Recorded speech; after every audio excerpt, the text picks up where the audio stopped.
This is Dr. Gollum, and welcome to Payment Basics, the Module 1 in our course. And we're going to be going over Section 2, How to Become a Provider. To recap, Module 1 had the section topics of health insurance and other funding sources, which we've already gone over. We're going over on this one the first steps to becoming a provider, and after this we will talk about referrals and primary care partnerships in Section 3. In this section about how to become a provider, we are going to talk about some reimbursement resources at the Academy, as well as obtaining an NPI or EIN, the National Provider Identifier FAQs, an intro to private insurance credentialing, and then we're going to talk about CAM and credentialing programs for nutrition services. Before you dive into any of this, you should know that you have a lot of resources at hand, and these are the resources specifically to Academy members. There are reimbursement representatives, so every state group of the Academy or state affiliate has a reimbursement representative, and there are some dietetic practice groups that have reimbursement representatives, for example, the Dietetic Business and Communication Group. So these representatives provide member education on reimbursement. They also are active in advocating for better nutrition service coverage, and so they're very active in policy and legislation. And so if you want to find your specific Academy reimbursement representative, you can go to the Academy's leadership directory, which I left a link here, and look up either your state or any of the dietetic practice groups that you belong to find out if they have a reimbursement representative. Now, I've been in the case where I've lived in a state such as New Mexico where they may not have a reimbursement representative. And I have reached out to reimbursement representatives from other states and other groups, and they're more than happy to help and talk to you. There is also a reimbursement online community by the Academy, and it really is this interactive portal or website that enables networking amongst dietitians and nutrition professionals, as well as sharing reimbursement tips and ideas. It's available to all Academy members, and I left the link here if you're interested in looking at it, because I do believe that you all are Academy members in this classroom. Now let's move to the next part where we'll talk about obtaining an NPI or EIN. It's okay if NPI or EIN sound very foreign to you right now. By the end of this lecture, you will have a very good understanding as to what these acronyms mean. NPI means National Provider Identifier, and it's this 10-digit ID number for healthcare providers. And it can be used anywhere. It doesn't expire, and it doesn't automatically deactivate. However, if you want to deactivate it, you can.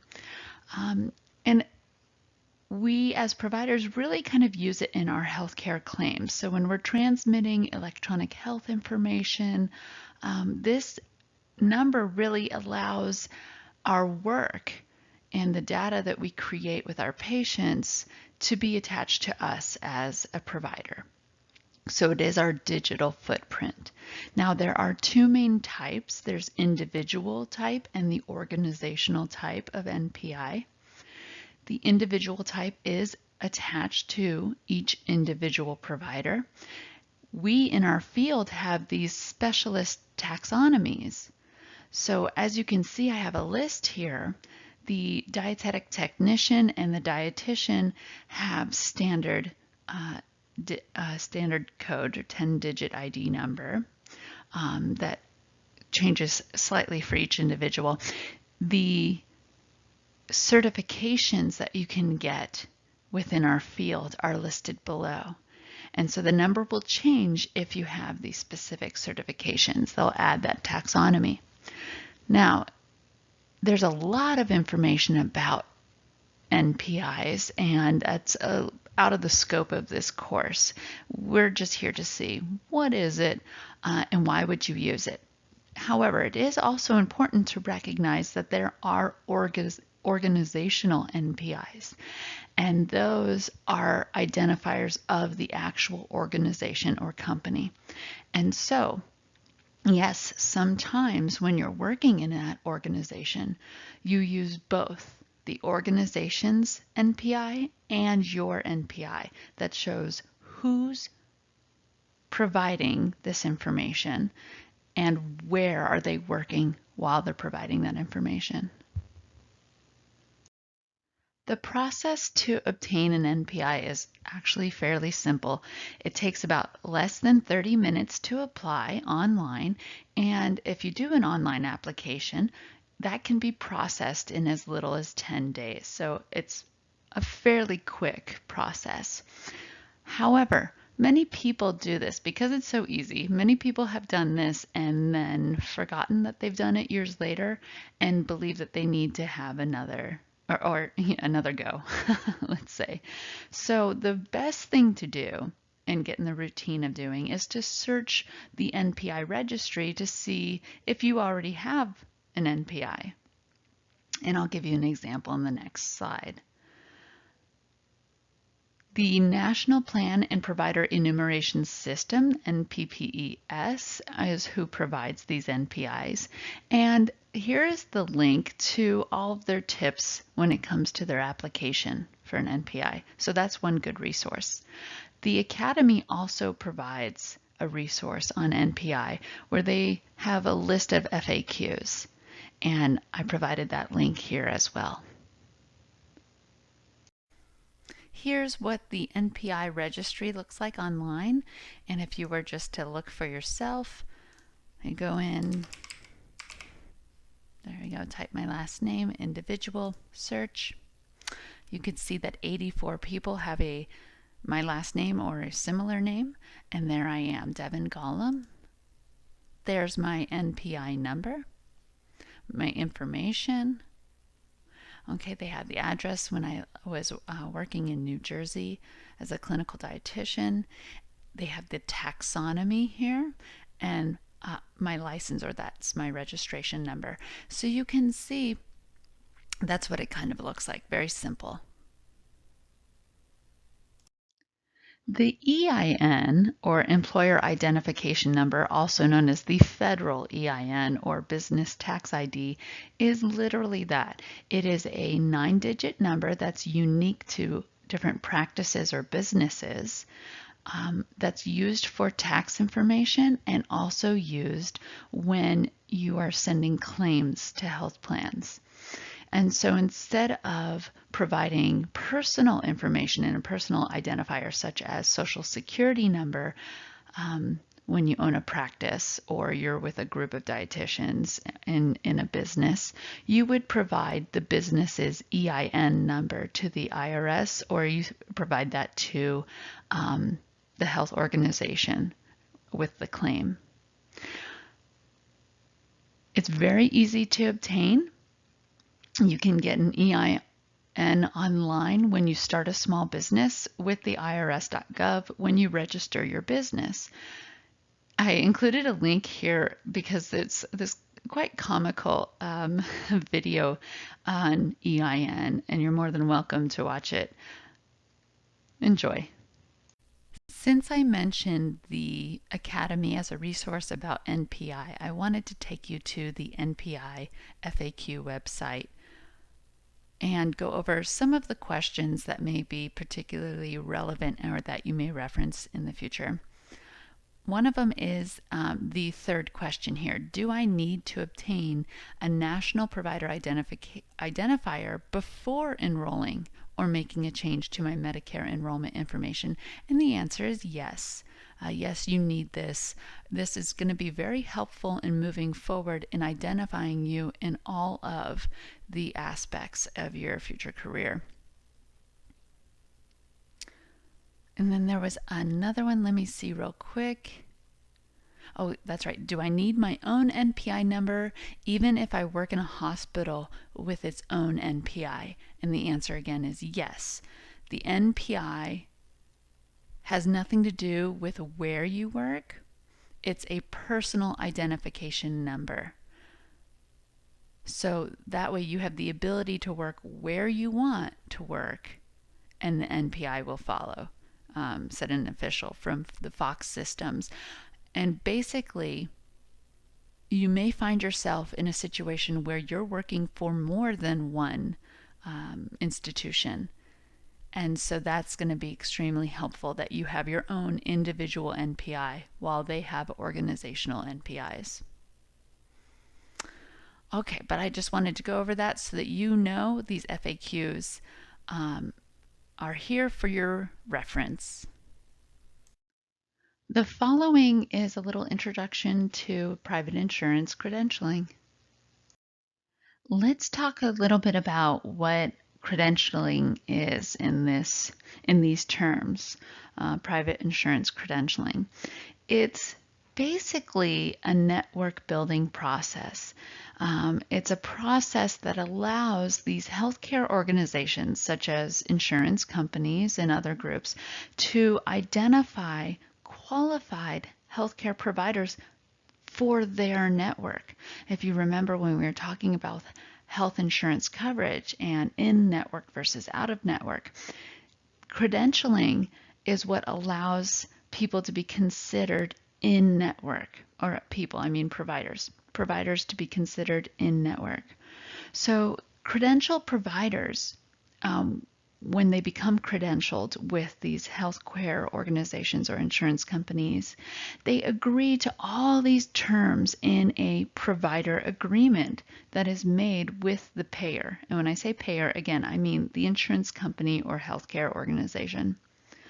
And the terms can revolve around many things, but typically always include the services that you would provide as a healthcare provider, codes that you would use in the billing process, the billing policies, patients' rights, and then fee schedules. And there's many other terms, but again, these are the most common that you'll come across.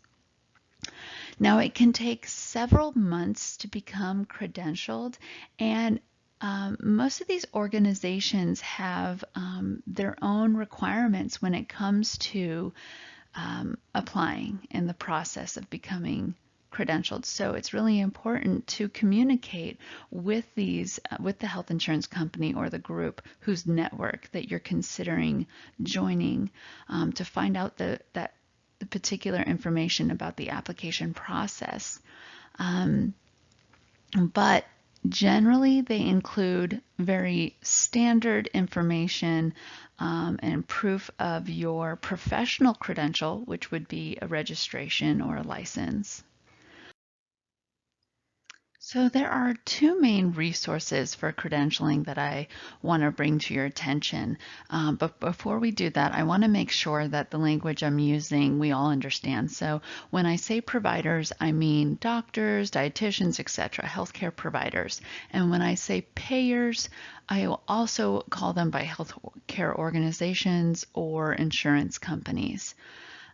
Now, given that there are a lot of providers applying for credentialing with a lot of different payer organizations, the Council for Affordable Quality Healthcare, ProView, has developed this streamlined application where providers can go and develop a profile and use that profile in that application to apply to all these different payer organizations.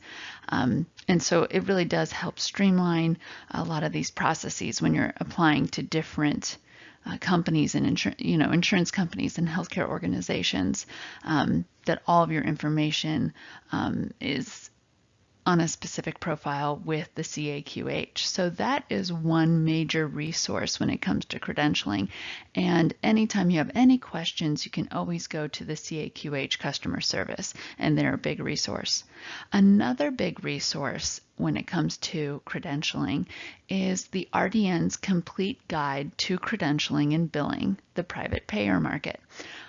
And this is a handout that I have obtained from the Academy. All members can get this for free, and I believe it's $40 for non-members. And I've included it in the course materials. And you can look, and it includes tips for RDNs to complete the CAQH profile. And you might be thinking, well, can't I just follow the instructions at the CAQH?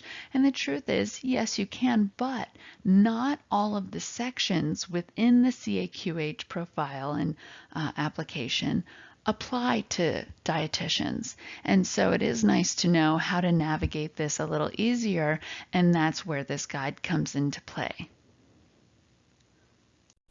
Let me pull your attention really quickly to the handout that I provided you and just referenced in the previous slide, RDN's Complete Guide to Credentialing and Billing, the Private Payer Market. So this is the handout, and again, it is free to all members in the Academy. And you can see in the table of contents that section 1 is specifically related to what we are talking about in this section in lecture. If you want to get into specifics, I believe we can page down to page 9, where they start talking about credentialing and what it is, and a further explanation and all the FAQs. And then they talk about CAQH and really take you through this step-by-step kind of process of how you would navigate CAQH ProView and what papers you would need to sign in order for CAQH to share your information with the organizations that you're interested in becoming credentialed through.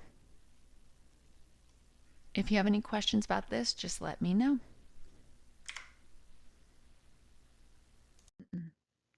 Finally, we'll be talking about complementary and alternative medicine networks, otherwise known as CAM networks.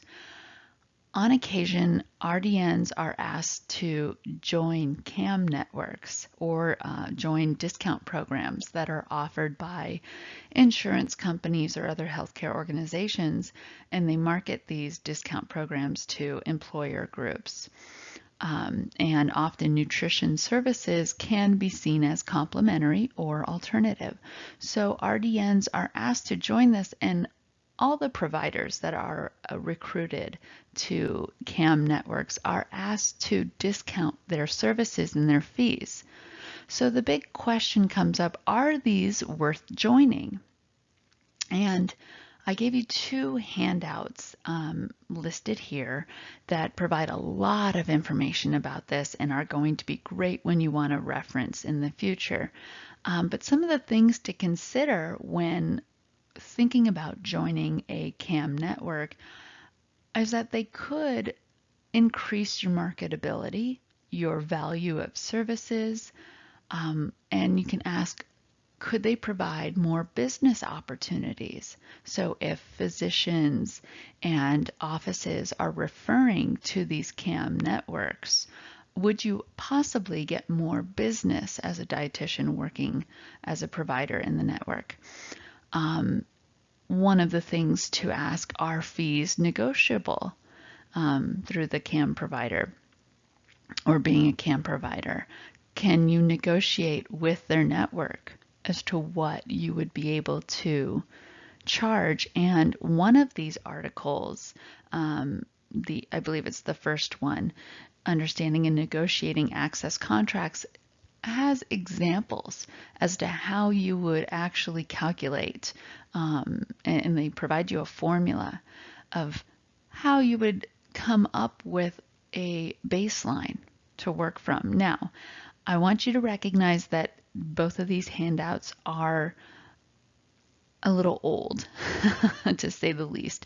They have not aged terribly, though. The concepts within them are still relevant for today. So take a look at these and keep them on hand so you can refer to them when you're in this situation. One more benefit to consider when being asked to join a CAM network are that many providers within these networks give seminars and workshops that you might be able to take and even receive continuing education units that will help you maintain competence in your field, learn something new, and maintain your registration as a dietitian. So that's also something to consider. A good example of a CAM network is American Specialty Health, and I put the website link here so that you can go see that this is an organization that provides a variety of products and services, including healthcare management services, specialty healthcare benefits administration, population health programs, and even fitness programs. They would include acupuncture, massage therapy, nutrition services, exercise physiology, a lot of these health management benefits. Now, many benefits of participating with the American Specialty Health Organization or company is that you would have increased patient access, because it would be lower out-of-pocket expense to them as customers, so they would be more likely to obtain nutrition counseling. They have a secure practitioner website that allows providers such as yourself to have electronic transactions, which can mean quick claims payments and direct deposits. So it's forward thinking in terms of healthcare management in general, in that you would see payment faster. Also, practitioners can earn up to 4.75% more on 50% or more of their transactions. So they can earn more money seeing the patients that are working through the American Specialty Health. So I've also provided a couple of handouts related to this for your future reference, or if you have any other questions right now. It's the ASH overview handout, and then there's a ASH FAQ handout that you'll see in Canvas. Let me know if you have any questions. So this concludes the lecture to our First Steps to Becoming a Provider section of Module 1. The next section will be Referrals and Primary Care Partnership.